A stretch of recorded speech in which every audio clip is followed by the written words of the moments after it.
Ready. Amazing. Can everyone see it? Perfect.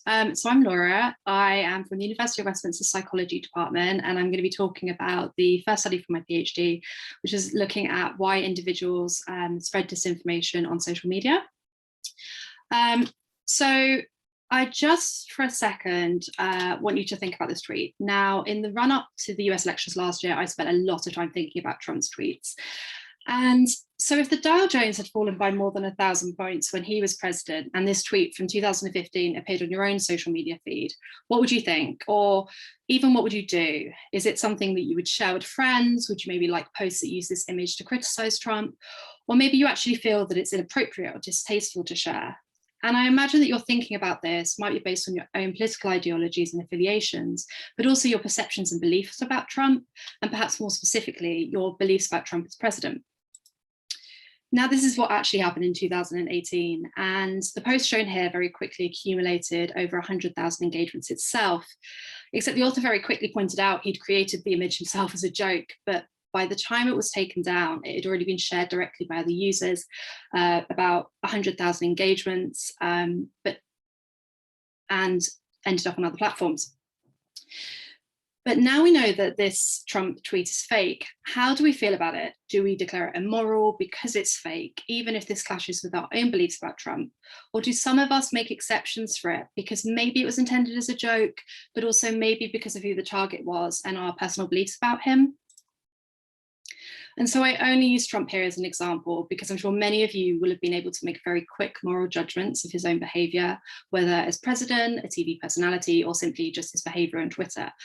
But the dynamics between Trump's fake tweets and fake Trump tweets did make me think, does the relationship between disinformation and the related beliefs an individual holds play a role not only in whether we choose to interact with or share a specific piece of disinformation, but also how we make moral judgments about sharing disinformation generally? And so that's not to say that citizens don't care about the veracity of information they share online. A recent study by Pennycook found that on the whole, individuals care about the accuracy of information they do share online. But during the experiment, many participants reported a willingness to share politically congruent information they had been informed was false. So perhaps when the spread of disinformation benefits us personally, we actually perceive it to be different to disinformation that could harm us.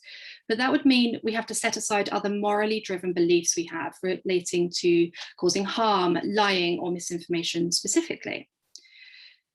But when we think about the spread of disinformation on social media, individual citizens interacting with a single piece of content are really micro actions in the wider organic spread of disinformation. And because of this, it's understandable that individuals could find it difficult to, perceive their own role in the issue, especially as it's thought that we tend to perceive ourselves and our in-group members as less vulnerable to misinformation generally. And as this quote from Bandura describes, the triumph of evil requires a lot of good people doing a bit of it in a morally disengaged way with indifference to the human suffering we collectively cause. So rather than questioning the veracity of a post or even considering the impact you're sharing, one can easily just click a button and scroll on. And we can disregard the consequence of our actions if you can't see the impact. And, this kind of idea has been applied to research on hacking, cyberbullying, and cyberstalking. Again, online settings where individuals can't see their victims and the harm that it causes.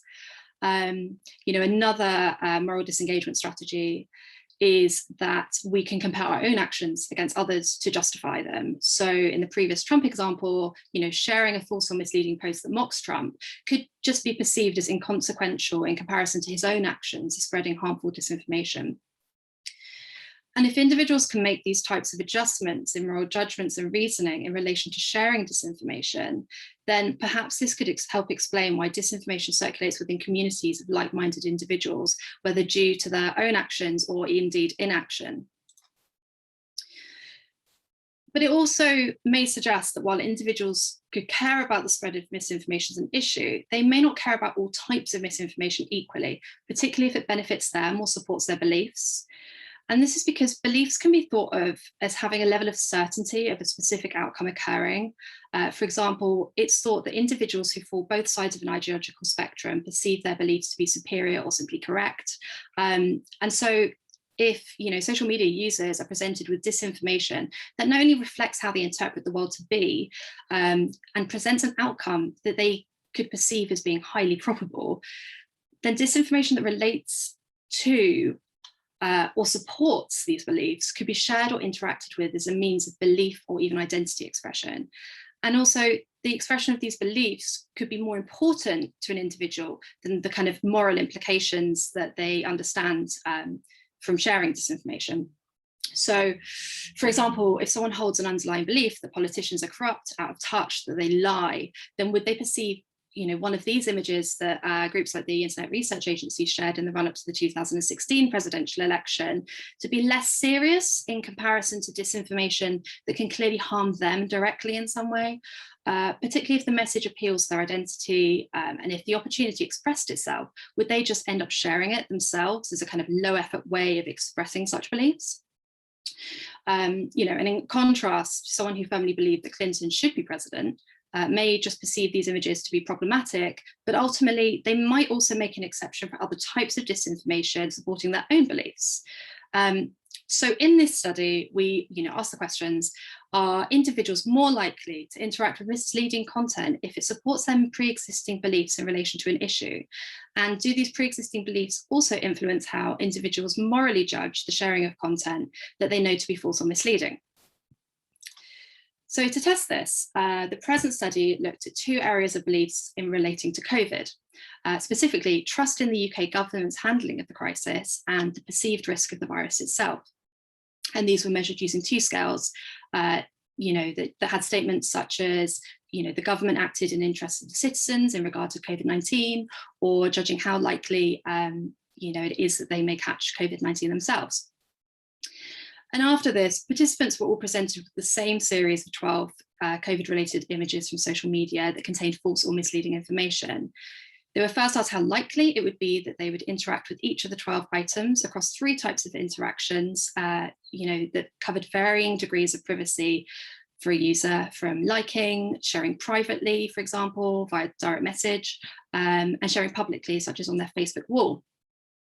So participants were then informed that all of the images were misleading, and this time asked to rate how morally acceptable they felt others sharing the image was. However, the stimuli had been previously piloted with a separate group of participants to assign them to 4 sets that each represented different types of COVID misinformation.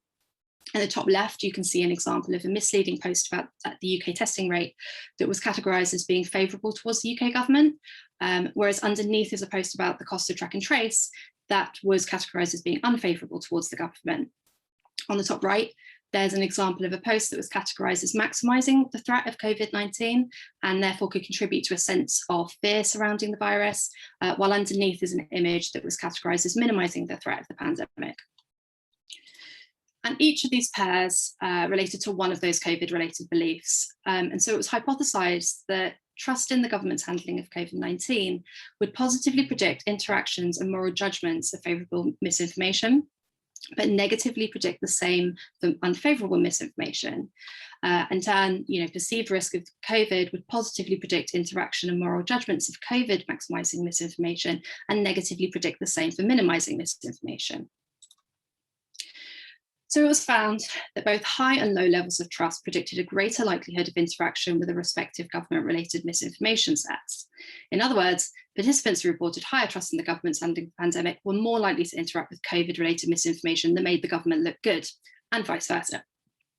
But also, upon learning that the concept was misleading, those both high and low in trust judged the respective misinformation sets to be more morally acceptable to share. And this may suggest that individuals, both high or low in institutional trust, may not only be more likely to interact with belief-consistent misinformation, but maybe more importantly, it suggests that this type of belief consistency may also lead some individuals to adjust their moral judgments, or even make exceptions for knowingly sharing belief-consistent misinformation. However, when it came to the COVID-19 related misinformation, it wasn't quite as straightforward. Higher levels of perceived COVID risk predicted an increased likelihood of interacting with misinformation that maximised the risk of COVID, and lower perceptions of risk predicted the moral judgments of sharing misinformation that minimised the risk of COVID, but the other two models weren't significant. But that in itself is quite interesting. It somehow suggests that external factors may play a greater role in these virus-related judgments. Firstly, as you can see in the graph on the left, interaction scores for minimizing content were lower than for the other sets. And while the difference, seems very small, it was a statistically significant difference. And you may also notice on the graph on the right, the moral scores for sharing the same minimizing misinformation was also comparably lower than the other types of COVID misinformation. Now, as morality data was collected after participants were informed that the content was misleading, we don't know whether those judgments may have influenced interaction in some way, but it's notable that they did judge it more harshly than other types. And even though perceived risk did negatively predict moral judgments, it didn't for interaction.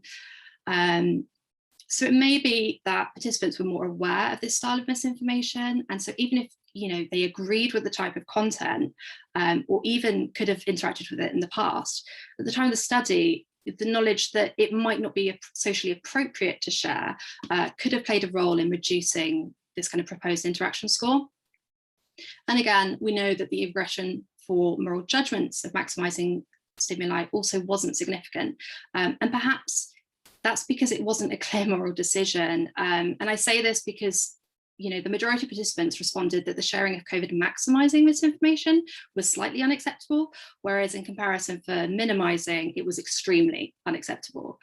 So when making this kind of moral judgment about sharing COVID maximizing misinformation, there may have been conflict for participants between, a need to comply to restrictions for the safety of the nation, but also maybe understanding that misleading information about the virus generally can have, dangerous consequences, and therefore kind of creating this, uncertainty over whether or not it's a moral or immoral thing to share.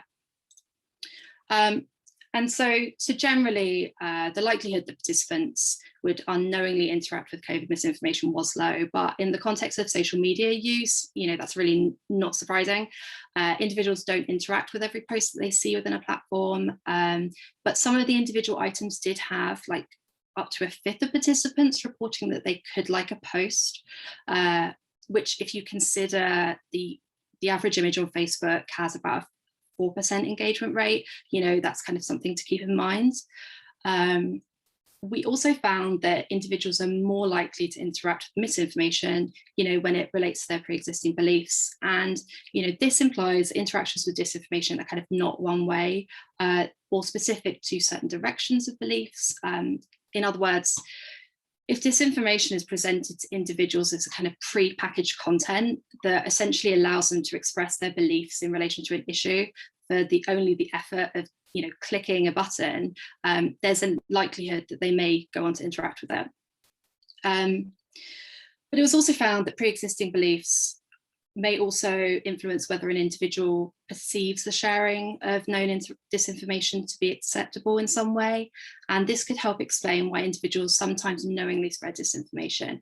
It's not necessarily intended maliciously, but if the post benefits them or their in-group in some way, they might just not stop to consider, what are the implications of me doing this? Might it cause harm? What will others think? Or potentially even, some individuals may simply feel that knowingly sharing disinformation is actually justified, regardless of the veracity.